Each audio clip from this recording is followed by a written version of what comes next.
I am Vaidya Sonal. I am an Ayurvedic physician and I have been practicing for the last 12 years. आज के इस video में हम बात करेंगे संधिगत वात यानी ऑस्टियोआर्थराइटिस के बारे में, जो कि बहुत ही ज़्यादा एक अर्थराइटिस का कॉमन टाइप है।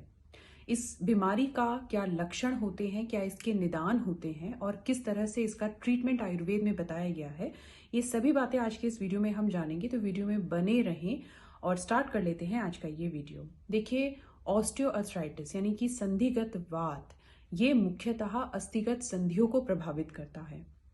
इस रोग में बोन्स की विकृति भी पाई जाती है। यह बीमारी मिडिल एज के बाद और ओल्ड एज में अधिक पाई जाती है, जिसकी वजह से इसमें जो धातुएं होती हैं हमारे शरीर में, रस, रक्त, मांस, मेद आदि, उनका नाश भी देखने के लिए मिलता है। देखिए, संधिगत वात रोग में, क्योंकि ये एक वातज व्याधि है, इसमें वात दोष की विकृति होती है, तो पेशेंट को इन्फ्लेमेशन होता है उसके जॉइंट्स में। और जॉइंट इसमें कौन से इन्वॉल्व होते हैं? जो वेट बियरिंग जॉइंट होते हैं, जिस पर हमारे शरीर का भार जिन जॉइंट्स के ऊपर पड़ रहा है, जैसे कि एंकल जॉइंट, नी जॉइंट। इसमें क्या होता है, देखिए, जो जॉइंट के बीच में एक साइनोवियल मेम्ब्रेन होती है, उसके अंदर एक फ्लूइड मूव कर रहा होता है, जिसे साइनोवियल फ्लूइड कहते हैं। इस रोग में, इस बीमारी में वो फ्लूइड धीरे धीरे सूखने लगता है, जिसकी वजह से अगर ये जॉइंट है तो इसके जो सिरे होते हैं, एंड्स होते हैं, ये आपस में टकराने लगते हैं, इनमें घर्षण होने लगता है, जिसकी वजह से पेशेंट को अनबियरेबल पेन होता है।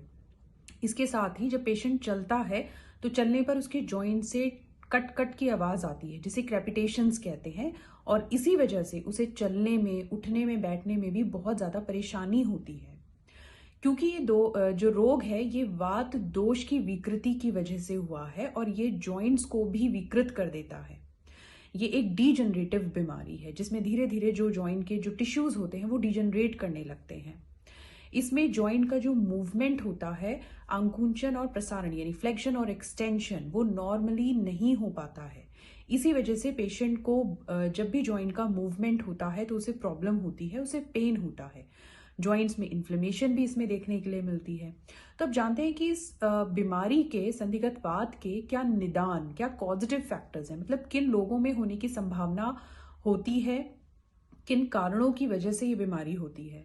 देखिए, आयुर्वेद में बताया गया है, क्योंकि एक वातज व्याधि है, तो जो भी निदान, जो भी कारण वात दोष को प्रकोपित करेंगे, वो सभी इस रोग के निदान हैं। जैसे कि जो लोग बहुत ज्यादा ड्राई फूड, ड्राई मतलब रूक्ष आहार का सेवन करते हैं, जैसे जिनके खाने में घी, तेल की मात्रा बहुत ही कम होती है, क्योंकि हर चीज हमारे खाने में होना बहुत ज्यादा जरूरी है, तो उन लोगों में, इसके अलावा जो लोग बहुत ही कम मात्रा में खाना खाते हैं, मतलब जितना उनको खाना चाहिए वो उतना नहीं लेते, बहुत कम मात्रा में खाना खाते हैं, ठंडा खाना खाते हैं, या फिर विरुद्ध आहार का सेवन करते हैं, मतलब जो जिन दो चीजों को मिला नहीं चाहिए, उन दो चीजों को मिलाकर जो सेवन करते हैं, जैसे कि दूध को नमक के साथ लेना या दूध को किसी फ्रूट के साथ लेना, है ना। तो ये जो विरुद्ध आहार होता है, मछली के बाद दूध का सेवन करना। इसके अलावा असात्मय भोजन, मतलब जो प्रकृति के विरुद्ध है मनुष्य की, उसका सेवन जो लोग ज्यादा करते हैं।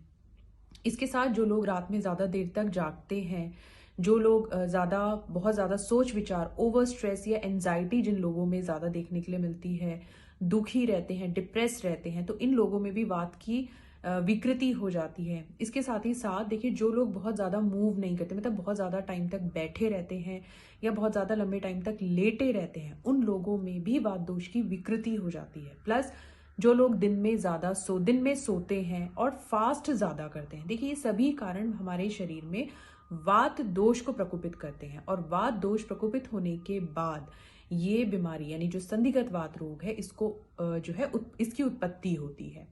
तो ये सारे निदान थे इस रोग को उत्पन्न करने के। अब जानते हैं कि ये रोग होता कैसे है, इसके क्या लक्षण है और इसका क्या चिकित्सा आयुर्वेद में बताई गई है। अब क्या लक्षण हमें मिलते हैं रोग के उत्पन्न होने के बाद? पेशेंट हैवीनेस यानी कि भारीपन संधियों में बताता है, अनबियरेबल पेन, मतलब जो सहन नहीं किया जा सकता, ऐसा पेन बताता है। इसके साथ ही साथ इन्फ्लेमेशन हो जाती है, पेशेंट को चलने में, उठने में, बैठने में बहुत ज्यादा दिक्कत होने लग जाती है।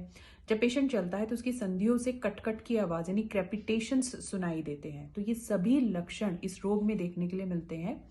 अब जानते हैं कि इसका क्या चिकित्सा आयुर्वेद में बताई गई। देखिए, आयुर्वेद में एक चीज कही गई है कि जब अगर ये रोग हो जाए तो उसके बाद अगर जो डिफॉर्मिटी इसमें बोन्स की होती है, क्योंकि ये एक डीजनरेटिव डिजीज है जिसमें जो जॉइंट के टिश्यूज होते हैं वो धीरे धीरे डीजनरेट होने लगते हैं। तो अगर डिफॉर्मिटी बोन्स में परमानेंटली नहीं आई है तो इस रोग को, इस बीमारी को दूर किया जा सकता है अगर आप इनिशियल स्टेज में, मतलब जब रोग स्टार्ट हुआ है, बीमारी शुरू हुई है, तभी अगर आप अपना ट्रीटमेंट स्टार्ट कर दें तो इस बीमारी को पूरी तरह से ठीक किया जा सकता है। तो इसमें क्या ट्रीटमेंट आयुर्वेद में बताया गया है? देखिए, सबसे पहले बोला गया है कि इस बीमारी में, संदिग्ध वात में, आपको मूवमेंट बहुत जरूरी है, मतलब हल्का योगासन और एक्सरसाइज करना बहुत जरूरी है। जिन लोगों का वेट ज्यादा होता है उनमें भी ये बीमारी होने की कंडीशन होती है, तो उनको अपना वेट मेंटेन करना होगा, कम करना होगा धीरे धीरे। इसके अलावा आप कौन कौन से आसन इस रोग में करेंगे जो आपको फायदा करेंगे? वो है मत्स्येंद्र आसन, गौमुख आसन, पश्चिम उत्तान आसन, भद्रासन और पद्मासन इस रोग में बहुत फायदा करते हैं। मतलब आपको टाइम टू टाइम, धीरे धीरे, डेली बेसिस पर अपने जॉइंट्स को मूव कराना है। ये आप उस टाइम पर नहीं करेंगे जब आपको बहुत ज्यादा पेन है। जैसे जैसे आपका पेन कम होता जाएगा आफ्टर ट्रीटमेंट, तो आप ये चीजें अपनी स्टार्ट कर देंगे। तो इसके साथ ही साथ आप अगर आपको हल्का पेन है तो आप उस टाइम पर वॉक कर सकते हैं। वॉक करने से भी आपके जॉइंट्स मूव होते हैं। बहुत ज्यादा नहीं करनी है, आप 10 से 20 मिनट करें ड्यूरिंग पेन, और उसके बाद आप इसको 45 मिनट तक लेकर जाएं। डेली आपको इतनी वॉक जरूर करनी है खाली पेट। इसके बाद देखिए इसमें क्या मेडिसिन दी जाती हैं। तो सबसे पहले बात करते हैं शोधन चिकित्सा की। तो स्नेहन और स्वेदन इसमें बहुत इफेक्टिव हैं, क्योंकि दोनों ही चीजें वात दोष का शमन कर रही हैं, जो इस बीमारी का मेन फैक्टर है, मेन कारण है। तो इसमें आपको करना क्या है? तेल से अपने स्थानिक प्रदेश जहां पर आपको पेन है, जॉइंट्स हैं, वहां पर आपको अच्छे से अभ्यंग करना है, ऑयल मसाज करनी है, और फिर आपको धूप में बैठ जाना है। अच्छे से अपने जॉइंट को, जोड़ को अपनी धूप दिखानी है। इसके बाद आप इसका स्वेदन करेंगे। स्वेदन आप कैसे करना है? या तो आप रूक्ष स्वेदन कर सकते हैं, जिसमें कि नमक को या फिर रेत को अच्छे से गर्म करके उसकी पोटली बनाकर आप उसका स्वेदन करेंगे। इसके साथ ही साथ आपको क्या मेडिसिन इसमें लेनी है? देखिए, इसमें एक दो चिकित्सा और है, जैसे उपनाह चिकित्सा, कि वाथर द्रव्य को उस जगह पर बांध देना, ये भी आयुर्वेद में बताया गया है, जो जिसे उपनाह चिकित्सा कहते हैं। इसके अलावा इसमें नाड़ी स्वेदन बहुत अच्छा काम करता है, जिसमें कि हम जो वाथर द्रव्य होते हैं उसको पानी में बॉईल करके उसका नाड़ी का स्वेद पेशेंट को दिया जाता है। तो ये सब आप किसी भी कंसल्टेंट, आयुर्वेदिक कंसल्टेंट से बात करके, उनसे कंसल्ट करके आप उनकी देखरेख में करा सकते हैं। इसके अलावा देखिए, आपको क्या मेडिसिन लेनी है वो मैं आपको बता रही हूँ।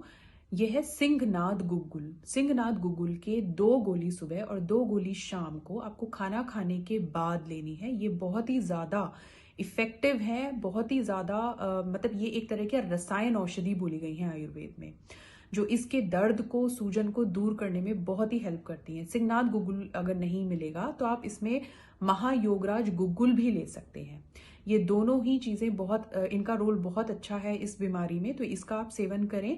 इसके साथ ही साथ देखिए, आपको सुबह नाश्ते में थोड़ा सा चेंजेस ये करने हैं कि आपको अनाज लेना बंद करना है, गेहूं लेना बंद करना है।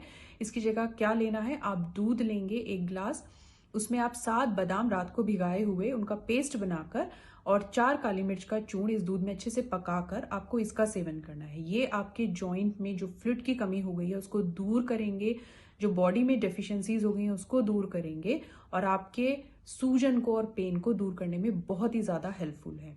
इसके अलावा आपको खाना खाने के बाद महारासनादी क्वाथ का सेवन करना है 20 ml, उसमें सेम अमाउंट पानी मिलाकर। ये भी आपको 2 बार लेना है, दिन में लंच के बाद और डिनर के बाद आप लेंगे। तो ये बहुत ही ज्यादा, इसका भी बहुत अच्छा रोल है। सिंहनाद गुग्गुल या महायोगराज गुग्गुल के साथ ही आपको इसको भी चलाना है। इसके बाद आप रात में हरितकी चूर्ण का सेवन करेंगे। 1 ग्राम हरितकी चूर्ण आपको सेवन करना है। या तो आप हरितकी चूर्ण करें या फिर आप च्यवनप्राश का भी सेवन कर सकते हैं। तो ये आपको देखना है कि ये 3 चीजें आपको स्टार्ट करनी है। एक टैबलेट हो गई, दूसरा आपका काढ़ा हो गया, और तीसरा आपका रात में रसायन औषधि हो गई। इन तीनों का कॉम्बिनेशन और प्लस जो ब्रेकफास्ट में मैंने बताया आपको दूध, इन चारों का कॉम्बिनेशन ये बहुत अच्छा काम करता है। इसके साथ ही साथ आपको स्नेहन भी करना है, स्वेदन भी करना है, और एक लास्ट में आपको एक और चीज मैं बता रही हूँ, रसोन क्षीर पाक, जो इस बीमारी में बहुत अच्छा काम करता है। इसके लिए आपको 1 कप दूध लेना है, उसमें 1 कप पानी मिलाना है, और 6 कलियां आपको लहसुन की उसमें क्रश करके डाल देनी है। इसको इतना बॉईल करना है कि जब तक वो पानी उसका उड़ नहीं जाता। उसके बाद उसको छानना है और गुनगुना आपको घुट घुट करके इसको पीना है। तो ये भी आपके पेन में और आपके इन्फ्लेमेशन में इसका बहुत अच्छा रोल है। ये आपके घुटनों के जो आपके जॉइंट्स का पेन है, जो दर्द है, उसको दूर करेगा। तो ये सारे ट्रीटमेंट आप बहुत ही आराम से अपने घर पर कर सकते हैं और बहुत ही ज़्यादा इफ़ेक्टिव भी हैं। अगर ये सारी चीज़ें जो भी मैंने आपको बताई हैं अगर आप साथ में करते हैं तो आपको बहुत जल्दी रिजल्ट मिलेगा और बहुत ही अच्छा रिजल्ट इसमें देखने के लिए मिलेगा। तो मुझे उम्मीद है कि इस वीडियो में मेरे द्वारा बताई गई जो मैंने बताई है आपको इन्फॉर्मेशन, वो आपके लिए बहुत ही ज़्यादा यूजफुल होंगी। और अगर वीडियो आपको पसंद आई हो तो लाइक और शेयर ज़रूर करें और चैनल को सब्सक्राइब नहीं किया तो ज़रूर कर लें। मिलते हैं नेक्स्ट वीडियो में। Thank you so much.